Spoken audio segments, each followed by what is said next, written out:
അങ്ങനെ വയനാട് മണ്ഡലം രാഹുൽ ഗാന്ധി ഒഴിയുന്നു.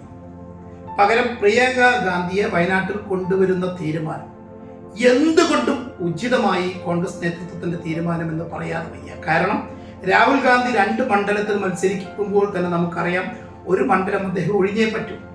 എന്നാൽ അദ്ദേഹം വയനാടിനെ കൈയൊഴിയുകയും ഇവിടുന്ന് രാജിവെക്കുകയും പകരം മറ്റേതെങ്കിലും ഒരു സ്ഥാനാർത്ഥി, നമ്മളൊക്കെ തന്നെ പലരും കെ മുരളീധരൻ ഉൾപ്പെടെ വിഷയങ്ങൾ വരണമെന്നൊക്കെ ആഗ്രഹിക്കുന്നവരാണ് എങ്കിൽ പോലും രാഹുൽ ഗാന്ധി മണ്ഡലം ഒഴിഞ്ഞു, മണ്ഡലത്തെ അനാഥയാക്കി എന്നൊരു തോന്നൽ നമുക്ക് വന്നു ചേരുമായിരുന്നുവെങ്കിൽ കോൺഗ്രസ് നേതൃത്വത്തിന്റെ ഈയിടെയായുള്ള തീരുമാനങ്ങൾ നമ്മൾ വല്ലാതെ അഭിനന്ദിക്കാതെ വയ്യ.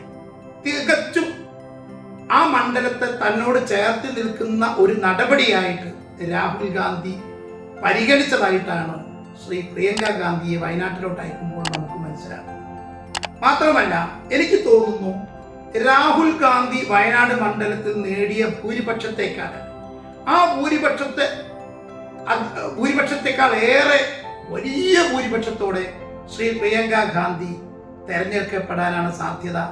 അങ്ങനെയാണ് വരേണ്ടത് എന്ന് തന്നെയാണ് ഒരു മതേതര വിശ്വാസി എന്ന നിലക്ക് ആഗ്രഹിക്കുന്നത്. കാരണം അവിടെ സ്വാഭാവികമായും ഇന്ത്യ മുന്നണി എന്ന നിലക്ക് നമ്മൾ നേരത്തെ സൗഹൃദ മത്സരങ്ങളൊക്കെ കേരളത്തിനകത്ത് നടത്തിയിട്ടുണ്ടെങ്കിലും പാർലമെന്റ് തെരഞ്ഞെടുപ്പാണ്.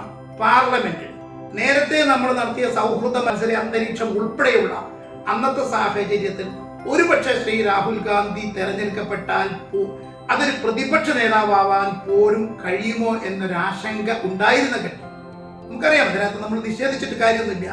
രാഷ്ട്രീയമായി ഇന്ത്യ മുന്നണി പോലും അത്രയൊന്നും പ്രതീക്ഷിക്കാത്ത മുഴുവൻ എക്സിറ്റ് പോളുകളും തള്ളിക്കളഞ്ഞ ഒരു ഘട്ടത്തിൽ നിന്ന് അതിശക്തമായ കടിഞ്ഞാണിടാൻ കഴിയുന്ന ഫാസിസ്റ്റ് ഭരണാധികാരികളെ താന്തോന്നിവാസത്തെ, രാജ്യത്തിന്റെ പൈതൃകത്തെ വെട്ടിമുറിക്കുന്ന ക്രൂരമായ നിലപാടുകൾക്ക് അവരുടെ കൈക്ക് പിടിക്കാൻ കെൽപ്പുള്ള ഒരു വലിയ പ്രതിപക്ഷമായി ശ്രീ രാഹുൽ ഗാന്ധി, പ്രതിപക്ഷ നേതാവായി ശ്രീ രാഹുൽ ഗാന്ധി വാഴുന്ന ഒരു ഘട്ടത്തിൽ അന്നത്തെ തെരഞ്ഞെടുപ്പ് പശ്ചാത്തലമല്ല എന്ന് ഈ പറയുന്ന പോലെ ഭരണകൂട കിരാത ഫാസിസ്റ്റുകളെ കടിഞ്ഞാണിടാനും അവരെ നേർവഴിക്ക് നയിക്കാനും കെൽപ്പുള്ള ഒരു പ്രതിപക്ഷ നേതാവായി, പ്രതിപക്ഷ ടീമായി ഇന്ത്യ മുന്നണിയും പ്രതിപക്ഷ നേതാവായി ശ്രീ രാഹുൽ ഗാന്ധിയും രൂപപ്പെട്ടു വരുന്ന ഒരു സാഹചര്യത്തിലാണ് വയനാട്ടിൽ ശ്രീ പ്രിയങ്ക ഗാന്ധി വയനാട് മണ്ഡലത്തെ ചേർത്ത് നിർത്തുന്നു എന്നൊരു പ്രതീതി, അവരെ സ്നേഹം, വയനാട് മണ്ഡലം തൻ്റെ കുടുംബം പോലെയാണെന്ന പ്രഖ്യാപനത്തെ അന്വർത്ഥമാക്കിക്കൊണ്ട് തൻ്റെ സഹോദരിയെ തന്നെ അവിടെ പ്രതിനിധിയാക്കി ശ്രീ രാഹുൽ ഗാന്ധി വയനാടിനെ ചേർത്ത് നിർത്തിയിരിക്കുന്നു. മാത്രവുമല്ല ശ്രീ പ്രിയങ്കയിലോട്ട് വരുമ്പോൾ നമുക്കറിയാം ഇന്ദിരാഗാന്ധിയുടെ ജീൻ നമുക്ക് ചിലപ്പോഴൊക്കെ വർക്ക് ചെയ്യുക 2ാം തലമുറയിലാണെന്ന് പറയാറുണ്ടെങ്കിൽ ഇന്ദിരാഗാന്ധിയുടെ ജീൻ അക്ഷരാർത്ഥത്തിൽ അവിടുത്തെ രൂപസാദൃശ്യം മാത്രമല്ല പ്രസംഗ വൈഭവം, നയതന്ത്രജ്ഞത ഒക്കെ തന്നെ ഒരുപാട് ഒത്തിണങ്ങിയതാണ് ശ്രീ പ്രിയങ്ക ഗാന്ധിയിലെന്ന് നമുക്കറിയാം. അവര് പാർലമെന്ററി രംഗത്തേക്ക് ആദ്യമാണ് കടക്കുന്നതെങ്കിലും കോൺഗ്രസിന്റെ വലിയ വിജയത്തിലും പ്രത്യേകിച്ചും ഉത്തർപ്രദേശിലെയൊക്കെ വിജയത്തിന് വലിയൊരു സ്വാധീനം, അവിടുത്തെയൊക്കെ രാഷ്ട്രീയ സഖ്യങ്ങൾ രൂപപ്പെടുന്നതിലും അതിനകത്തുള്ള ചില അന്തചിത്രങ്ങൾ കൈകാര്യം ചെയ്യുന്നതിലൊക്കെ തികഞ്ഞ നയതന്ത്രജ്ഞത അവർ പ്രകടിപ്പിച്ചിട്ടുണ്ട്. എന്ന് മാത്രവുമല്ല പ്രസംഗ വൈഭവത്തിൽ കുറിക്കൊള്ളുന്ന പ്രസംഗ രീതിയിൽ പ്രിയങ്ക വളരെ മുന്നിലാണ് എന്ന് വരുമ്പോൾ ഇന്ദിരാഗാന്ധിയോട്, ഞാനിത് പറയുന്നത് ഞാനൊരു കോൺഗ്രസ്സുകാരനായതുകൊണ്ടല്ല, പക്ഷെ ഇന്ദിരാജിയോട് നമുക്കുള്ള ഒരു ബഹുമാനമുണ്ട്.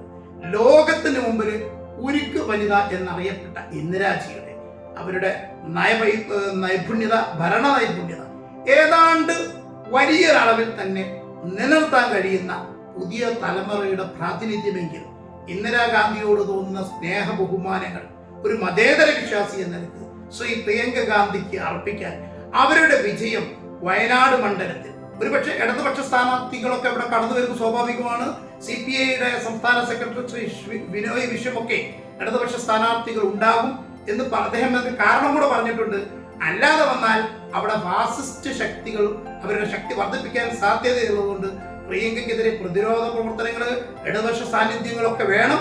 അത് അതിൻ്റെതായ കടമ നിർവഹിക്കുമ്പോഴും ശ്രീ പ്രിയങ്ക ഗാന്ധി വലിയ ഭൂരിപക്ഷത്തിൽ വയനാട്ടിൽ നിന്ന് തെരഞ്ഞെടുക്കപ്പെടുകയും ഇപ്പോൾ കേന്ദ്രത്തിൽ രൂപപ്പെട്ട ശക്തമായ ഒരു മതേതര പ്രതിപക്ഷം എപ്പോഴൊക്കെ രാജ്യത്തിന്റെ ഐക്യത്തിനും മതേതരത്വത്തിനും നേരെ വിരൽ ചൂണ്ടുന്നുവോ ഫാസിസ്റ്റുകളെ കടിഞ്ഞാനിടാനും അവരെ ചൊൽപ്പടിക്ക് നിർത്താനും കഴിവുള്ള ഒരു പ്രതിപക്ഷമായി ഇന്ത്യ മുന്നണി വളരാൻ ശ്രീ രാഹുൽ ഗാന്ധിയോടൊപ്പം പാർലമെന്റിന്റെ അകത്തളത്തിൽ ഇന്ദിരാഗാന്ധിയുടെ വായിക്കപ്പെടാൻ കഴിയുന്ന ശ്രീ പ്രിയങ്ക ഗാന്ധിയുടെ സാന്നിധ്യം വലിയ ഭൂരിപക്ഷത്തോടെ തന്നെ ഉണ്ടാവട്ടെ എന്ന ആശംസകളോടെ